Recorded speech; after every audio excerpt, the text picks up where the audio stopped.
Hi boys and girls, it's Mrs. Parsons. I hope you had a great first week of school and really enjoyed the first few steps of our family portrait project. Remember, last week we drew the head, the neck, and the shirt part of the body. So this week what we need to do is draw the arms and the bottom part of the body. So either pants, or if you want to make a dress and show the legs, and also add some shoes. If you did not do the first part with the head and the shirt, go back to last week's folder and watch that video so that you're all caught up and can continue working on the project this week with us. Again, this week you're only going to need a pencil and an eraser, and grab those things and we'll get started. So for this week, we need to start with the legs or the bottom part of our family members. I'm going to start in the back because that's where I like to start, but if you prefer to start in the front, that's fine too. It's really up to you. For the legs, all that you want to do is come down from the bottom of the shirt here at the bottom corner with just a straight line. It doesn't have to be perfectly straight, just a pretty straight line. Since this is my husband and he's fairly tall, his legs are going to stop right about here. So I'm just going to draw a light line there. Now I know about where his legs are going to be. In the middle of this space, I want to make what looks like a big skinny upside down V, and that's just going to make the separation between the two legs.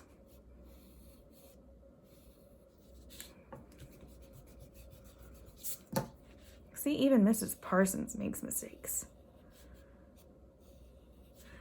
And then I'm just going to draw a straight line across. Now, before I go to the next person, I'm actually going to give him shoes.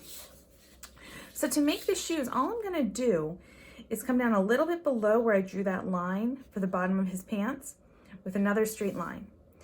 And I'm going to make a curved line, almost like an upside down smile or a frowny face, that would connect. Just imagine that line goes all across. It would connect over here, but it's behind this body's shirt. And there he has shoes. So then I can go back and erase the bottom of those pants lines because the shoes are kind of covering it. I don't need it. So for this person, which would be me, I'm going to do the same thing. Now my legs are going to go to about the same spot that my husband's are, but because I'm shorter, they're not going to be as long. So there you can see it's almost like a rectangle again. Remember, we drew a rectangle shape for the shirt, almost a rectangle again for the body. The bottom part of the body, I'm sorry, and make that long, skinny upside down V for the separation between the legs. And now the shoes again. And here you'll actually be able to see a full shoe. So I draw a line just a little bit below the bottom of the pants and make a frowny face on both sides, both legs. And there I have shoes. Now, for my oldest son, I'm going to do the same thing. Make those little lines just from the bottom corner.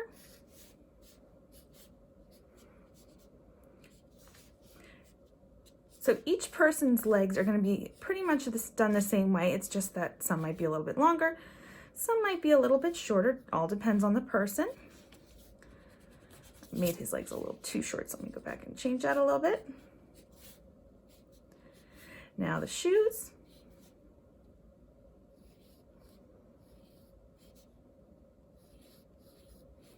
Now, these two people, you can see I don't have enough room to draw their legs completely, as long as the way their legs should be drawn. It's almost like they're just going to go off the edge of the paper, and that's fine. You still do it the same way. You're just going to have to pretend where the legs should go and still draw that separation. Unless you want to make a dress. Like you can see in this one, my daughter is wearing a dress. So for that, all I'm doing is just drawing straight lines down. And I'm going to actually erase the bottom of her shirt because now her shirt is getting to be longer to turn into that dress. Let's say I wanted to make myself in a dress. I already have the legs, but what I can do is go back and erase the bottom of my shirt and decide how long I want the dress to be. Maybe I'll have it come down about here. Just kind of touch those lines up a little bit. And then I'm going to erase the top part of that V because now that's underneath the dress and we don't need to see that. So go ahead and erase that. And all you see our legs and shoes. I'm just cleaning those lines up a little bit. And now it's 2 dresses for the girls, and the boys have shirts and pants. Next is the arms, and the arms can be a little bit tricky, but we're not going to focus too much on drawing the hands. You can see in the example, I drew more of just almost like a circle for the hands, almost like we're just seeing the top part of the hand in a fist, instead of trying to draw all the fingers, because that can get a little bit difficult. So for the arm, you're just going to draw 2 parallel lines. Remember, parallel are 2 lines that run alongside each other, and they never touch, they never cross. So just 2 lines side by side with a little bit of space between them. And actually, I'm gonna have this arm come out a little bit here.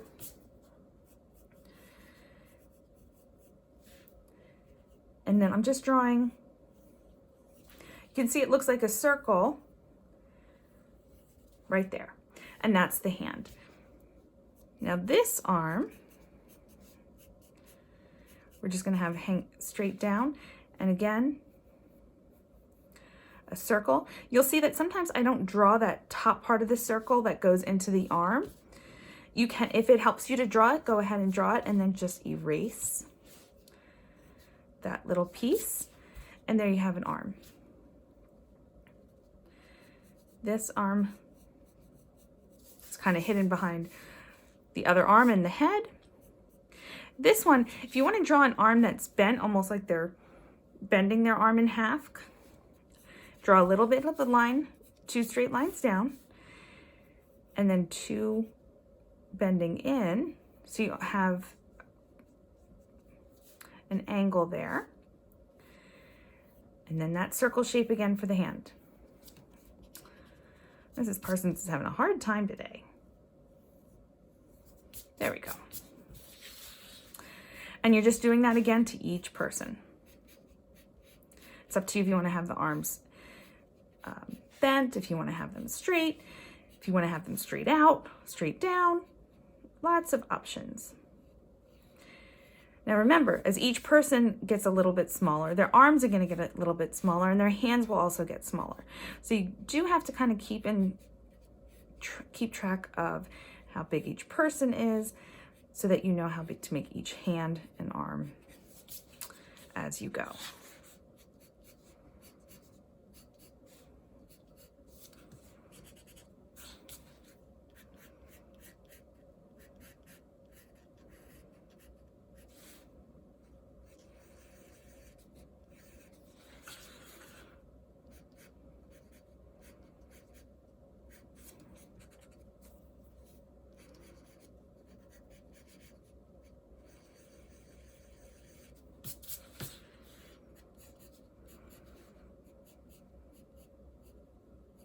For this, I'm making a lot of mine angled just because I like the way that looks. But like I said, it's up to you if you want to have them angled, if you want to have them straight out. Totally your call. Whichever you feel better about drawing.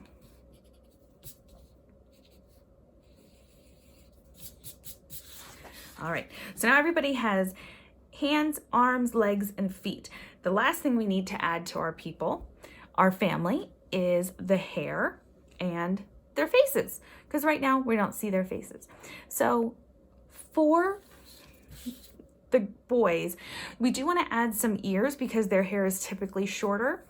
If you have someone who has longer hair, like you can see I did with myself and my daughter, I didn't draw the ears because the hair usually covers the ears. But if the hair is shorter, you're going to want to draw the ears.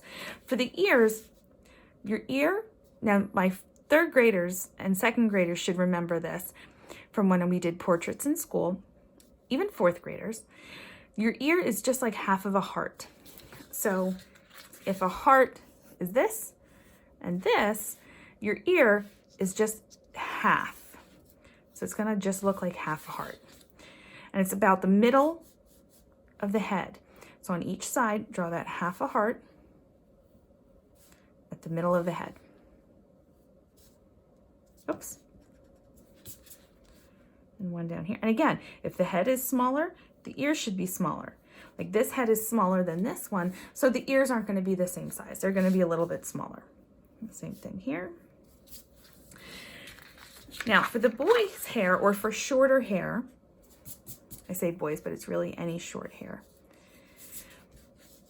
You want to just kind of follow the shape of the head up until that top where it starts to really curve in. And that's where you're going to make like the bang part. And even if you don't have bangs, you still have hair that is at the top of the head, because your hairline doesn't start all the way at the top of your head. That would be like almost at the middle of your top, and that would just look silly. So you just want to kind of draw some little pieces of hair. I just chose some little triangular pieces there. And I'm going to do the same thing for these two boys here. So I follow the shape sides of the head up until it starts to really curve in, and then I draw, you can see it's almost just like a bunch of W's in a row, or a bunch of V's. Follow the top of the head, same thing here.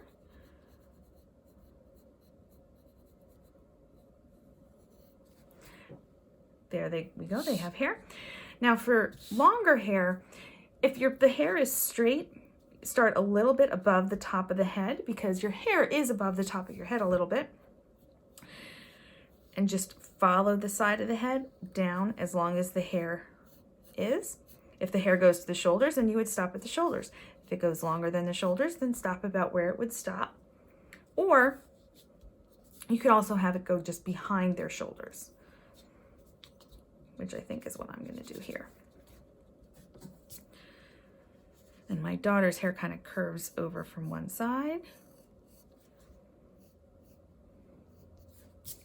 So there we have that. Now my hair is curly. So instead of drawing straight lines, I'm going to draw hair the same way, except instead of straight lines, I'm going to draw curly lines.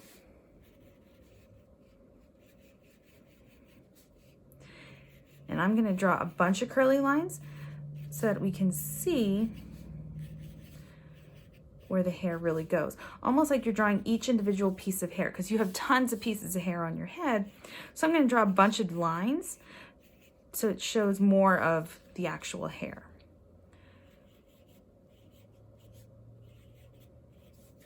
There we go. Now they have hair. All that's left is faces. It's easiest to start with your eyes, and my kiddos who have done portraits with me will tell you your eyes are always in the middle of your head. So it's a good place to start, because everything else kind of falls into place once you know where the eyes are. So in the middle of the head, you want to draw the eyes, and your eyes are shaped a lot like a football shape. So just like this. If a football shape's a little bit difficult, feel free to just draw an oval, and it still gets the point across that it's an eye. So I'm going to go to the middle of the head. I'm going to make just two small football shapes. And in that football shape, I'm just going to draw that little oval that I said you could also draw in case you wanted to draw that instead of the football.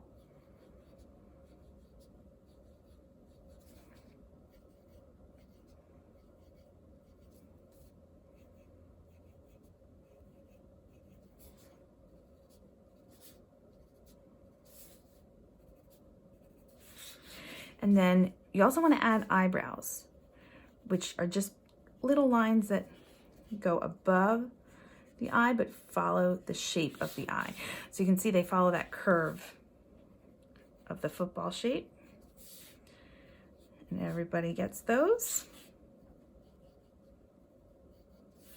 Now for the nose, I did two different kinds of noses on my family. The one nose you can do is, since we're making these look a little more cartoony, go where the nose should be, which you guys can figure out that's right between the eyes, and it goes down to about the middle of this space here. And just kind of draw this angled shape. It almost looks like a letter L for the nose. The other nose you can do is just a little upside down U where the end of the nose should be. And then we have a mouth to get.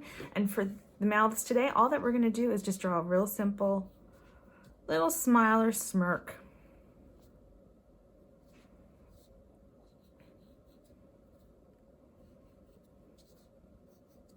keeping these pretty simple today. And there we have the family. So the next thing you're gonna wanna do, or at least I like to do, is I traced all of the parts of each person with a Sharpie. If you don't have a Sharpie, that's fine. You don't have to trace it with Sharpie. You don't have to trace it at all. I like to, but a Sharpie will work, a black pen will work, a sharpened black colored pencil, any other kind of thin black marker will work fine. And like I said, you also don't have to outline them. It's just I like to. And I'll show you a little bit of that. So you're just gonna take your Sharpie and I'm gonna go over the eyebrows. This just helps let things pop a little bit, helps them show up a little bit easier. Especially when we start coloring, it's gonna give a lot of definition and help make things stand out more, which we don't want to lose any parts of the face, especially.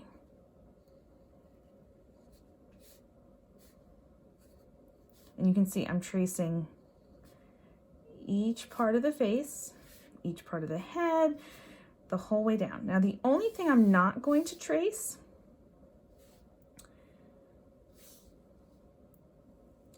is this little line that we drew where the sleeves connect to the shirt. You don't necessarily need to trace that. In fact, I'm gonna grab my eraser and erase that line. And instead, just draw a little line, diagonal line coming up from that corner, just to kind of show where the arms go. Before I forget, I'll do that on each person. It just helps show a little bit more of that upper arm area, since the arm doesn't go straight in like we had it drawn before. It makes it look a little more natural.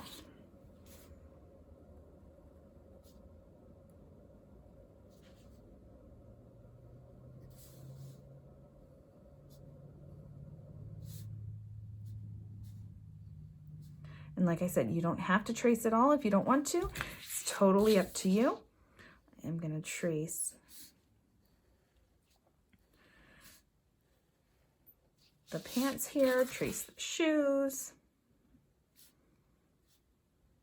You can see it just helps make things look a little cleaner, a little crisper, a little better defined. Especially when we add the color.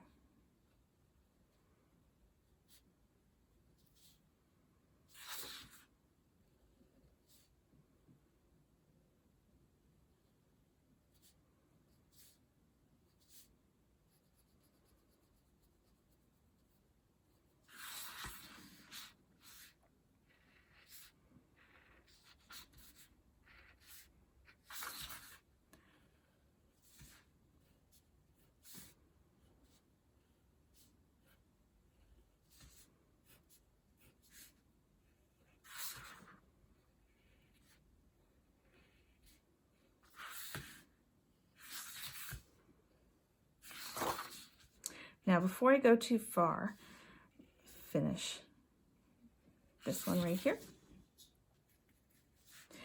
After you trace with Sharpie or with marker, if you choose to, it's a good idea. I'm sure a lot of you will remember this from being in school with me. It's a good idea to go back and erase the pencil lines, just because when we start to color, it's gonna not smudge any of those pencil lines and make things look muddy. It's going to keep things looking clear, just nice and crisp and clean. So before I trace the rest of these, I'm just going to erase, just to give you a better idea of what I mean.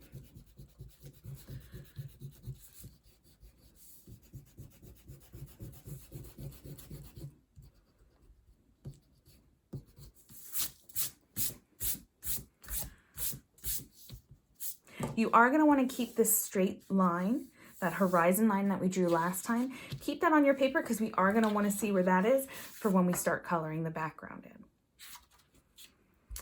So finish tracing and erasing.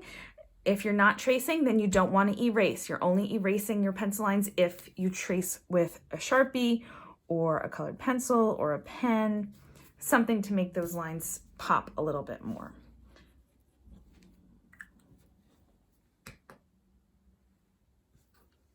Good luck with these next few steps.